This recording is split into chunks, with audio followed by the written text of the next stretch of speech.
क्या हाल है भाई आप सभी के। आज बहुत दिन बाद यार व्लॉग शूट कर रहा। बीच बीच में थोड़ा बहुत किया था और उसको डाल नहीं पाया मैं।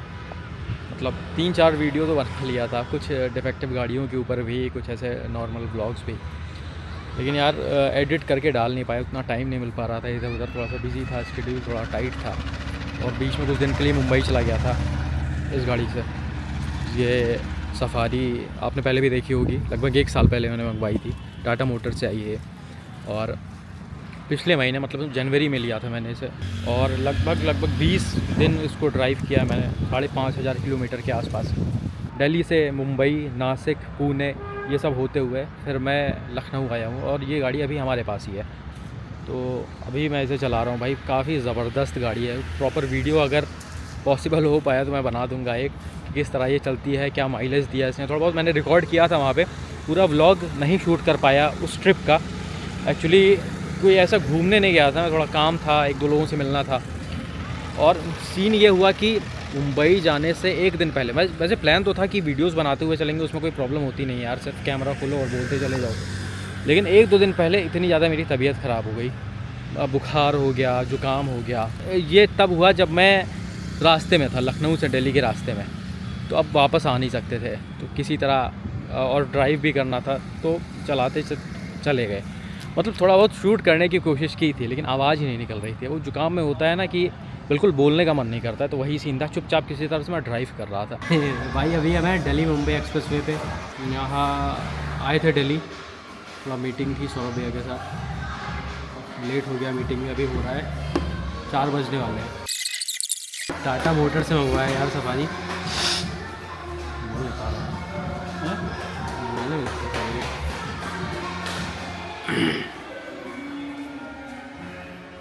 ड्राइव करना भी ज़रूरी था। थे तो दोनों भाई लोग थे हमारे, एक जो मुंबई में जीएसटी इंस्पेक्टर हैं वो भी थे, और जो भाई रहता है साथ में ये भी था। लेकिन फिर भी ड्राइव तो करना पड़ता है यार। खैर अभी ये डिटेलिंग लेवल का अपडेट मैं आपको दे रहा हूँ। और फ्लोरिंग का काम बचा था, मैंने आपको बताया था, बहुत लंबा खिंच गया था। सारी चीज़ें फाइनल हो गई हैं, लास्ट ये फ्लोरिंग का काम बचा है। अभी देखो जाल पड़ रहा है, इसके बाद ढलाई स्टार्ट हो जाएगी। तो फ्लोरिंग के काम के बाद हमारा इंटीरियर स्टार्ट हो जाएगा। इंटीरियर मशीनें लगनी स्टार्ट होंगी, इंटीरियर बनना स्टार्ट होगा। लगभग 2 महीना मान के चलो, 2 से ढाई महीना या 3 महीना के आसपास सारी चीज़ें फाइनल कर देंगे। और हमें लाइट का कनेक्शन वगैरह भी लेना है अभी, तो वो सारा प्रोसेस भी चल रहा है। तो अब कोशिश करेंगे खिंच जाए सारी चीज़ें ज़्यादा, और मतलब जल्दी हो जाए कुल मिला के। तो कोशिश यही रहेगी। ऑलमोस्ट ये सारी चीज़ें कंप्लीट है। ये वाला पार्ट जो है आगे वाला, जो मैंने बताया था आपको, रैम बनेगा और ये फ्रंट खुलेगा। ये वाला पार्ट हम लास्ट में करेंगे, जब अंदर का पूरा काम हो जाएगा, सारी चीज़ें बन जाएंगी, मेज़ानाइन बनना है, इंटीरियर बनना है, सब कुछ हो जाएगा तो ये वाला पार्ट करेंगे। ये ज़्यादा टाइम लगेगा नहीं, मुझे लगता है 2-4 दिन में ये रैम बन के तैयार हो जाएगा। तो पहले अभी खोलना इसको बहुत ज़्यादा समझदारी नहीं होगी, क्योंकि अभी ये देखो लॉक है पूरा, मतलब ये तार लगे हुए हैं, पूरा बाउंड्री बना हुआ है वहाँ तक, वहाँ से आनी पड़ती है, गाड़ी लानी पड़ती है। तो यहाँ पे सामान वगैरह भी रखना पड़ेगा ना यार, जब अंदर का काम चलेगा। तो एक तरह से ये सेफ़ ही है हमारे लिए। बाकी उम्मीद करते हैं जल्दी हो जाए। और अब रेगुलर कोशिश करूँगा, अपडेट देता रहूँगा। बहुत सारे ऐसे कंटेंट्स हैं जो इस चैनल पे डालने हैं, कुछ गाड़ियों से रिलेटेड, कुछ और चीज़ों से रिलेटेड जो ज़रूरी हैं। मतलब वो मेन चैनल पर मैं डाल नहीं सकता, कि मेन चैनल पर भाई मैं सारी चीज़ें नहीं डालता, सिर्फ एक ही चीज़ पर फोकस करके डालता हूँ और वही उस पर चलता रहेगा। बाकी जो अलग अलग तरह की चीज़ें हैं वो कोशिश करूँगी इस चैनल पर कवर हो जाए। टाटा सियरा का ये पहला एक्सीडेंट मेरे पास आया है। वैसे तो आप सभी ने देखा होगा, 1-2 रीलें पड़ी हुई हैं इंस्टाग्राम वगैरह पर, जहाँ पर एक सियरा टो होकर जा रही है, उसका शायद फ्रंट डैमेज है, और एक गाड़ी रोड के साइड में खड़ी है, उसका बैक डैमेज है। तो उसमें बहुत ज़्यादा कुछ डिटेल्स नहीं हैं, बस उनके थोड़े बहुत वीडियोस हैं जो रील में पड़े हुए हैं। लेकिन रिसेंटली राजस्थान से निसान मैग्नाइट के ओनर मिस्टर नमन जैन जी ने ये एक्सीडेंट मुझे शेयर किया है, जो उन्हीं की गाड़ी के साथ हुआ है। इसमें टाटा सियरा है, निसान मैग्नाइट है और होंडा सिटी है। अब मैं बताता हूँ कि ये एक्सीडेंट एग्जैक्टली हुआ कैसे, और एक्सीडेंट के बाद भाई को क्या प्रॉब्लम झेलनी पड़ रही है। सबसे पहले आप ये वीडियो देखो, जिसमें होंडा सिटी सबसे पीछे खड़ी हुई है। इसका फ्रंट पूरी तरह से डैमेज हो गया है, इसका पूरा बोनट चला गया, बम्पर टूट गया है, हेडलाइट्स टूट गए हैं, मतलब फ्रंट ठीक ठाक डैमेज हुआ है। ये गाड़ी लड़ी है निसान मैग्नाइट में, जो बीच में खड़ी थी। इसका भी डैमेज मैं आपको दिखाता हूँ। ये देखो, इसका भी बम्पर पूरा चला गया है और बूट डैमेज हो गया है। होंडा सिटी काफी तेज रफ्तार में आई है पीछे से और इसने मैग्नाइट को हिट किया है। सियरा सबसे आगे चल रही थी। सियरा के ड्राइवर ने ब्रेक लगाया और गाड़ी पूरी की पूरी रोड पर खड़ी कर दी। अब वो किस वजह से ब्रेक लगाया, आगे वाली गाड़ियों ने भी ब्रेक लगाया था या कोई और रीज़न था, उसे तो हम एग्जैक्टली नहीं बोल सकते। लेकिन उसी के पीछे ये जो मैग्नाइट चल रही थी जिसे नमन ड्राइव कर रहे थे, वो एक ठीक ठाक डिस्टेंस पर सियरा से रुक जाती है।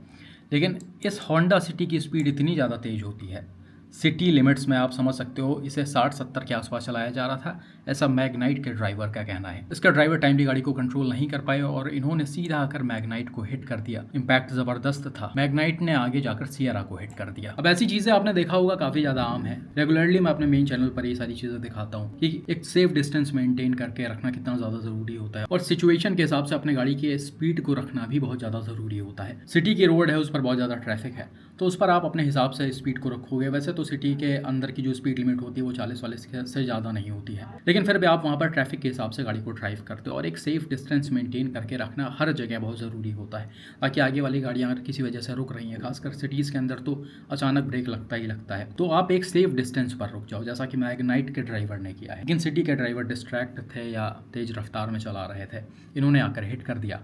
अब मैं आपको सियरा का डैमेज दिखाता हूँ। भाई जनरली आपने देखा होगा जब कोई गाड़ी पीछे से टाटा की गाड़ी को हिट करती है तो उसका फ्रंट पूरी तरह से डैमेज हो जाता है, लेकिन यहाँ पर वैसा कुछ हुआ नहीं।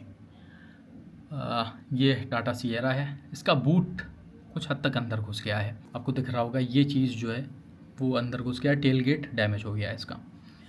बहुत ज़्यादा अंदर नहीं घुसा लेकिन फिर भी दिख रहा है। वहीं मैग्नाइट का फ्रंट देखें तो इसमें बिल्कुल भी डैमेज नहीं दिख रहा। थोड़े बहुत डेंट्स आप देख सकते हो, ये बोनेट पर पड़ा हुआ है इम्पैक्ट की वजह से, और बम्पर शायद थोड़ा बहुत टूटा है। बाकी वो जो हमेशा होता है टाटा के गाड़ियों के साथ, मतलब दूसरे गाड़ियों के साथ जो टाटा की गाड़ियों के पीछे आकर लड़ती हैं, फ्रंट पूरा अंदर घुस जाता है, वैसा कुछ यहाँ पर हुआ नहीं है। और इस चीज़ से मैग्नाइट के ओनर जो हैं वो काफ़ी ज़्यादा इम्प्रेस हुए हैं। भाई ने बताया कि उनके गाड़ी की सारी चीज़ें बहुत ही अच्छी तरीके से वर्क कर रही थी। इनफैक्ट रियर सेंसर जो था, रियर पार्किंग सेंसर, वो भी वर्क कर रहा था। सिर्फ इसका बूट डैमेज हुआ था और पीछे वाला बम्पर डैमेज हुआ था। साथ ही में सारे इलेक्ट्रॉनिक्स काम कर रहे थे, लाइट्स काम कर रहे थे, इंडिकेटर्स काम कर रहे थे और गाड़ी चल रही थी। इसे चलाकर ही घर तक ले जाया गया है और भाई को इसमें बिल्कुल भी चोटें नहीं आई हैं। अब ये तो था एक्सीडेंट का पार्ट और गाड़ी का पार्ट, लेकिन जो इस एक्सीडेंट का जिम्मेदार है यानी होंडा सिटी का ड्राइवर, उन्होंने शायद रिस्पॉन्सिबिलिटी बिल्कुल भी ली नहीं। मैग्नाइट के ड्राइवर ने बताया कि उनका कुछ पॉलिटिकल कनेक्शन था, जिस चीज़ ने उनको आराम से इस केस से बाहर निकाल दिया। मतलब किसी भी तरह की जिम्मेदारी नहीं पड़ी उनके ऊपर, ना ही इन्होंने कंपनसेट किया है दोनों ड्राइवर्स को, ना तो सियरा के ड्राइवर को ना तो मैग्नाइट के ड्राइवर। जनरली ऐसे केसेस में आपने देखा होगा जब भी जिसकी गलती होती है, जो हाई स्पीड में आकर गाड़ी को हिट करता है, वो कंपनसेट करता है। पुलिस ने भी शायद यहाँ पर बहुत ज़्यादा कोई हेल्प नहीं किया है। होंडा सिटी को स्टेशन पर लेकर जाया गया, बाकी आगे की चीज़ें इनको बिल्कुल भी पता नहीं कि आगे क्या हुआ है। बाकी भाई आप यहाँ पर सोच रहे होंगे कि गाड़ी का इंश्योरेंस है तो कंपनसेशन की क्या ज़रूरत है। वो बात सही है, लेकिन आप समझो कि एक साल में 2 हम क्लेम ले सकते हैं, साथ ही साथ क्लेम ले लेंगे तो आगे क्रेडिट नहीं मिलेगा, तो कुल मिलाकर कहीं ना कहीं कार ओनर का ही नुकसान होना है। अब आप समझो कि मैग्नाइट के ओनर जो है उनके पास फैमिली में सिर्फ एक गाड़ी है, वो भी 2-3 हफ्तों के लिए चली जाएगी, वर्कशॉप पर पड़ी रहेगी। इनको पब्लिक ट्रांसपोर्ट से ट्रैवल करना होगा, कहीं आना जाना होगा तो उसका खर्चा अलग, और वो सारे खर्चे इंश्योरेंस कंपनी नहीं देती है। तो कुल मिलाकर कहने का मतलब ये है भाई कि रोड्स पर जो गलती कर रहा है, जिसकी वजह से एक्सीडेंट्स हो रहे हैं, जिसकी वजह से दूसरों का नुकसान हो रहा है, उनको सामने वालों को नुकसान के पैसे ज़रूर देने चाहिए, क्योंकि गलती आपकी है भाई।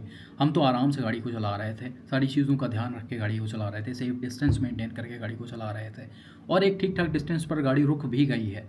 आपकी गलती है, आपने पीछे से आकर मुझे हिट किया है, तो आप अगर गलती कर रहे हो तो उसकी जिम्मेदारी लेनी पड़ेगी और नुकसान की भरपाई करनी पड़ेगी। बाकी भाई आपका इस एक्सीडेंट पर क्या मानना है और आप इसे खुद से रिलेट करो और कमेंट करके बताओ कि इस केस में क्या होना चाहिए।